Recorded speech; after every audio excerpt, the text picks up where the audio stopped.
हसत खेळत आनंदात आयुष्य जगायचं.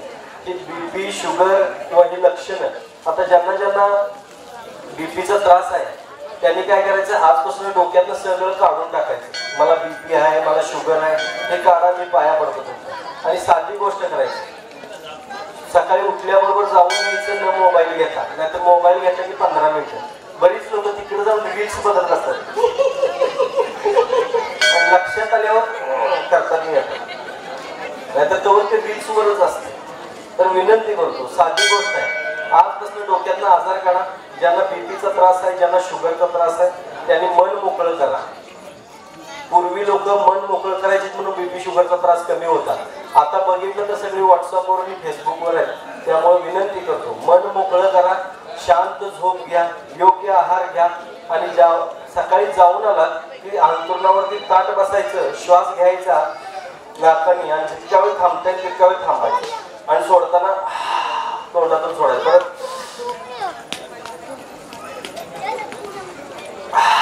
फक्त 5 वेळा करायचं. बीपीचे गोळ्या ऑटोमॅटिक बंद होऊन जातील तुमच्या. करून बघा आणि मग सांगा.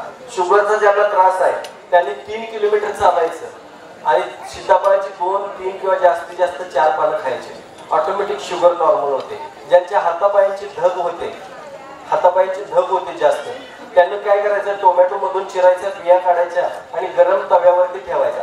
हा टोमॅटो असा मऊ व्हायला लागला की काढायचा आणि गरम गरम असताना खायचा. 3 दिवसामध्ये हातापायांची धग कमी होऊन जाते, बंद होऊन जाते. करून बघा आणि मग सांगा. सगळ्यात महत्वाचं 2 गोष्टी तुम्हाला सांगेन आज. आज आपण भाजीपाला जे खातो ते औषध फवारणी केलेला असतो. धान्य जे आज पिकवलं जातं ते रासायनिक खतांपासून पिकवलेलं असतं, रासायनिक खतं वापरून.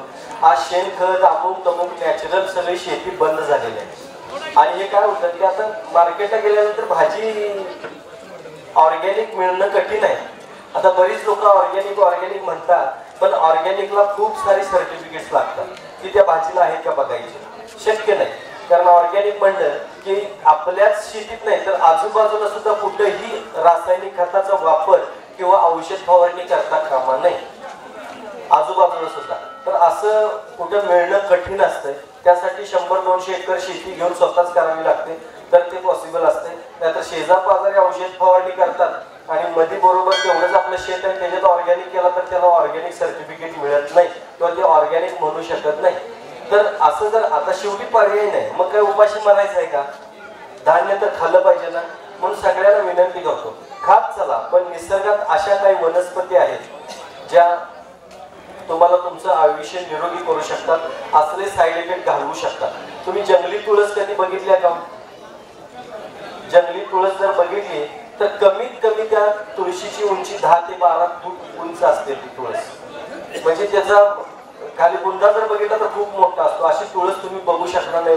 म्हणजे जंगली तुळस ही वेगळीच असते. तुळे सुद्धा खूप मोठे मोठे असतात आणि त्याचं एक पान जर खाल्लं तर पूर्ण शरीर थंड व्हायला लागतं, पूर्ण शरीर थंड व्हायला लागतं.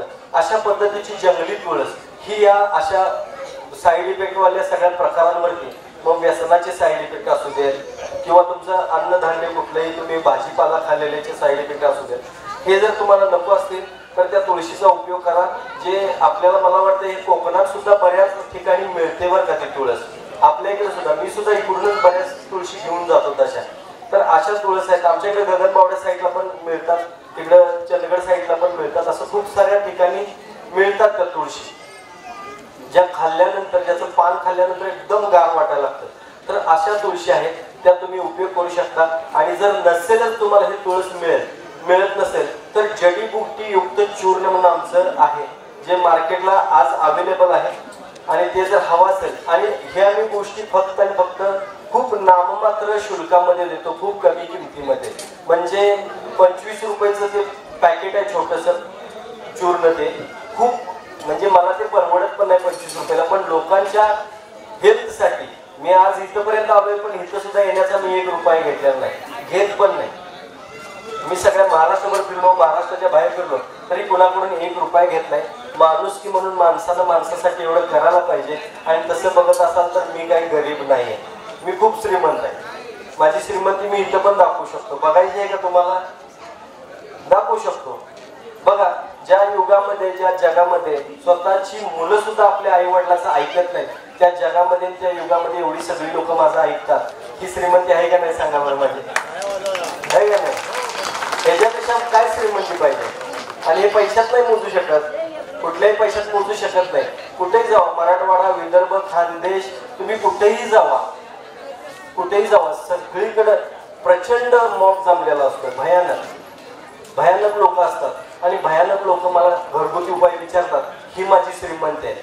आजपर्यंत तोडकर संजीवनीमध्ये गुडघेदुखी, कंबरदुखी, म्हणजे तुमच्यात बरेच लोकांना गुडघे बदलायला सांगितलेले असतात, गुडघे दुखतात, चकती सरकली म्हणजे स्लीप डिस्क किंवा गॅप पडलाय, ह्यानं लोक खूप परेशान आहेत. ऑपरेशन करतात, ऑपरेशन करून सुद्धा बरी झालेली नाहीत लोक.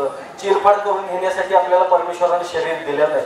तर अशा सगळ्या गोष्टींवरती सुद्धा तोडकर संजीवनीमध्ये म्हणजे आपल्या ग्रंथामध्ये, आपल्या आयुर्वेदामध्ये ह्याच्यावरती उपचार आहेत जे आम्ही तोडकर संजीवनीमध्ये करतो. आणि आजपर्यंत आम्ही जवळपास 7 लाख लोकांवरती, त्याच्यापेक्षा जास्त, पण 7 लाख लोकांवरती आम्ही यशस्वी उपचार करू शकतो आणि केलेत.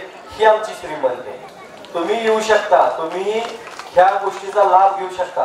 खूप कमी खर्चामध्ये तुमचे गुडघेदुखी, कंबरदुखी, काय कुठलंही असू दे, पंचकर्म म्हणजे ते वमन बस्ती म्हणजे पंचकर्म नाही, ते सुद्धा आपण कमी किमतीत करू शकतो, घरच्या घरी करू शकतो. त्याचबरोबर गुडघेदुखी, कंबरदुखी किंवा कुठलंही असो, कोल्हापूर काय लांब नाही, 2 तासाच्या आत इथून कोल्हापुरात पोहोचतोय आपण. आम्ही येताना तर आलो ना, 2 तासाच्या आत आलो.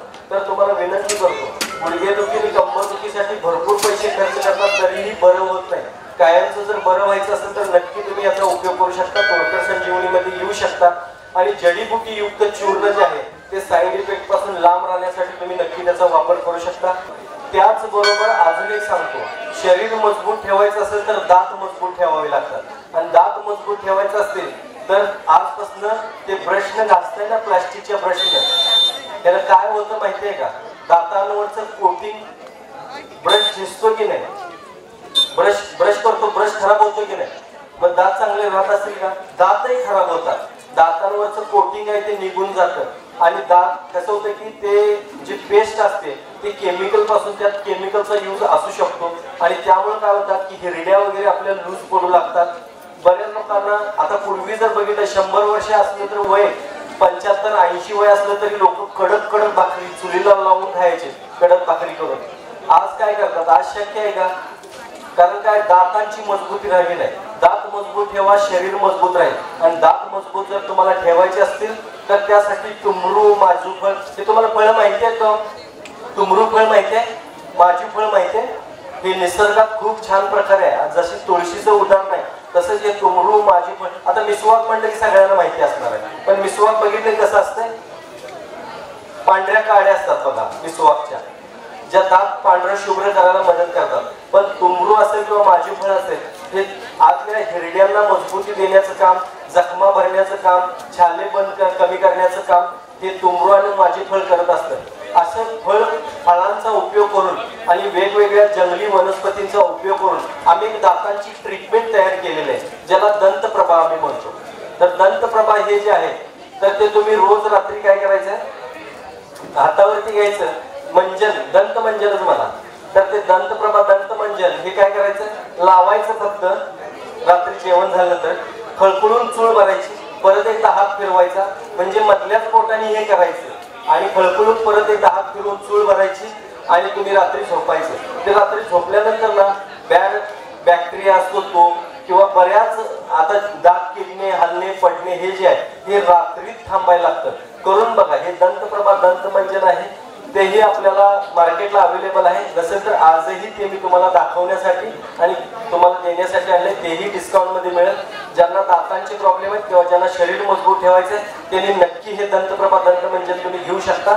ऍक्च्युली दंतप्रभा दंत मंजन हे फक्त नाव आहे, पण ऍक्च्युली खरंच हे दातांची ट्रीटमेंट आहे, जे तुमचं दात मजबूत ठेवू शकतात. तुमच्या ब्रश केल्यामुळे जे कोटिंग गेलेलं असतं ते कोटिंग परत आणण्याचं काम आणि दातांना मजबूती देण्याचं काम, हिरड्या मजबूत करण्याचं काम हे दंतप्रभा दंत मंजन करत असतं. तर हेही नक्की घ्या, बघा, एवढं सांगतो. आणि परत एकदा सगळ्या आयोजकांचा आपलं मी मनपूर्वक आभार व्यक्त करतो. मगापासून छान तुम्ही ऐकलं, छान वाटलं, खूप बरं वाटलं. परत एकदा विठ्ठला देवीला मी विनंती करतो की सगळ्यांना 100 वर्षाचं निरोगी आयुष्य दे.